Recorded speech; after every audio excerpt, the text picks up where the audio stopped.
अस्सलाम वालेकुम everyone. CFEP 5 tax planning and practices, ये ICAP की जो न्यू स्कीम है उसमें हम ज़रा सिलेबस डिस्कस करते हैं कि what has been included and what has been excluded. Exclusion तो खैर बहुत कम है जो काबिल ज़िक्र है।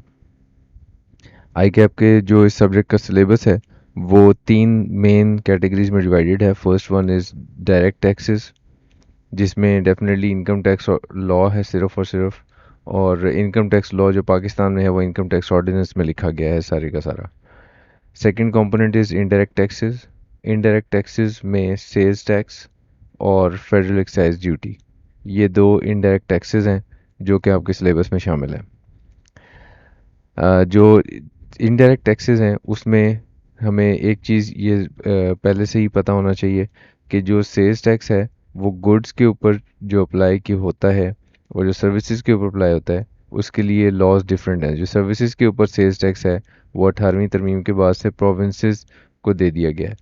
तो इसलिए प्रोविंशियल हर सूबे का अपना है और वफाकी दारुल हुकूमत का अपना सेल्स टैक्स लॉ है सर्विसेज के लिए।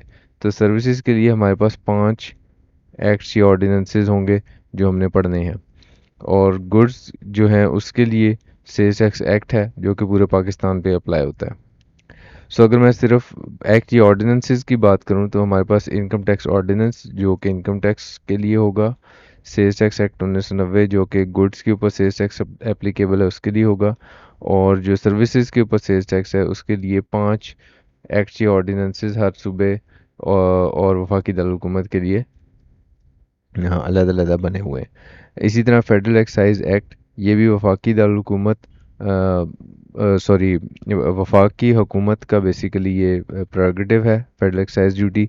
और फेडरल एक्साइज एक्ट 2005 जो है ये अगेन पूरे पाकिस्तान पे एप्लीकेबल है, ये गुड्स एंड सर्विसेज दोनों के ऊपर है।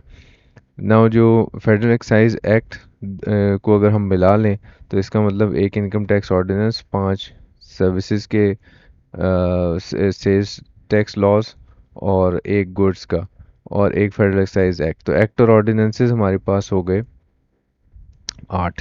सो टोटल 8 एक्ट या ऑर्डिनेंसेस हैं जो हमने पढ़ने हैं, 1 2 और 5 7 और एक ये 8। सो ये टोटल 8 एक्ट या ऑर्डिनेंसेस हैं। So the game is not that easy.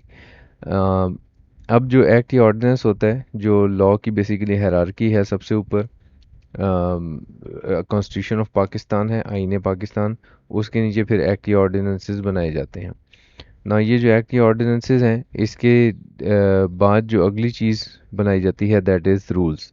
So income tax rules भी आपके सिलेबस का पार्ट हैं, इसी तरह सेल्स टैक्स रूल्स भी आपके सिलेबस का पार्ट हैं, और इसी तरह प्रोविंसेस का जो सेल्स टैक्स लॉ है उसके रूल्स भी आपके सिलेबस का पार्ट हैं। फेडरल एक्साइज के केस में भी जो रूल्स हैं वो आपके सिलेबस का पार्ट हैं, लेकिन इसमें कुछ उन्होंने सेक्शंस कन्फाइन कर दिए हुए हैं। जो थर्ड कंपोनेंट है आपके सिलेबस का that is about ethics. So tax payer के लिए और टैक्स बनाने वाले के लिए और टैक्स कलेक्ट करने वाले के लिए, इन सब के लिए क्या एथिक्स हैं, इसी तरह टैक्स प्रैक्टिशनर जो होता है उसके लिए क्या एथिक्स हैं, वो हम इस कंपोनेंट में पढ़ेंगे।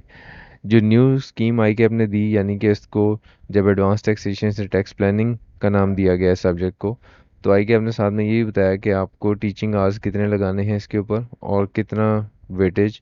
ये अगेन टेंटेटिव है जो कि ICAP ने ये अपनी ग्रिड के अंदर बताया हुआ है।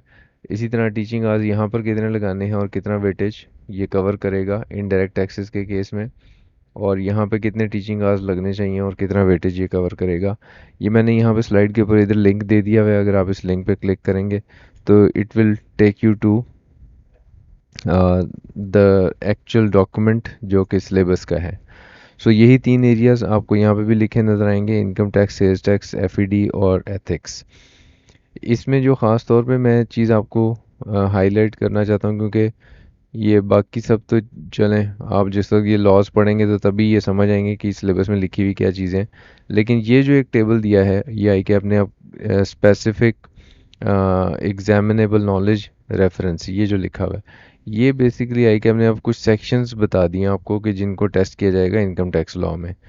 तो इससे अब जो पहले जैसे एडवांस टैक्सेशन में लिखा होता था कि आपका पूरा का पूरा इनकम टैक्स ऑर्डिनेंस है सिलेबस का पार्ट, तो अब यहाँ पे सेक्शंस डिफाइन कर दिए गए हैं। एक चीज़ तो ये ख़ास तौर पे جو ڈفرینٹ ہے.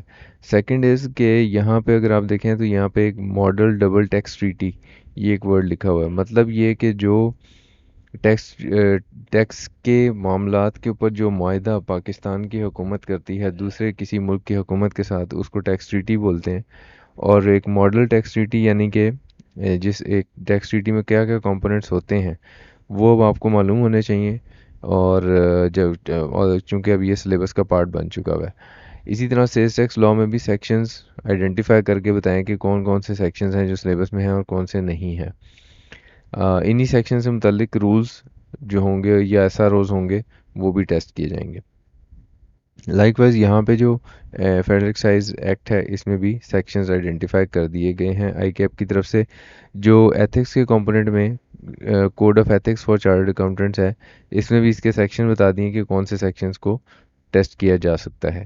So I think this is a very improved version of syllabus کہ جس میں آئی کیپ آئیڈینٹیفائی کر کے دے رہا ہے اسٹوڈنٹ کو کہ اس کو کیا کیا چیز تیار کر لینی چاہیے خاص طور پہ چونکہ وہ ٹیسٹ کی جائے گی. جو ویٹیج اور ٹیچنگ آورس کا جو گریڈ ہے اگین یہ بھی سیم اسی سلیبس سے لیا گیا ہے. اور اس میں آئی کیپ نے اس دفعہ یہ تھوڑا سا گائیڈنس دی ہے کہ کم از کم دس وڈ بی منیمم کہ جو آپ کو لگانا چاہیے 75 سے 80 گھنٹے کم از کم انکم ٹیکس پہ پڑھاتے وقت. تو یہ بارل ٹیچرس کے لیے ہے. ویسے عام طور پہ اس سے زیادہ ہی کچھ لگ جاتا ہے time. Okay, so this was little detail about the syllabus. So we'll talk about this subject further in our next videos. Thank you very much. Take care.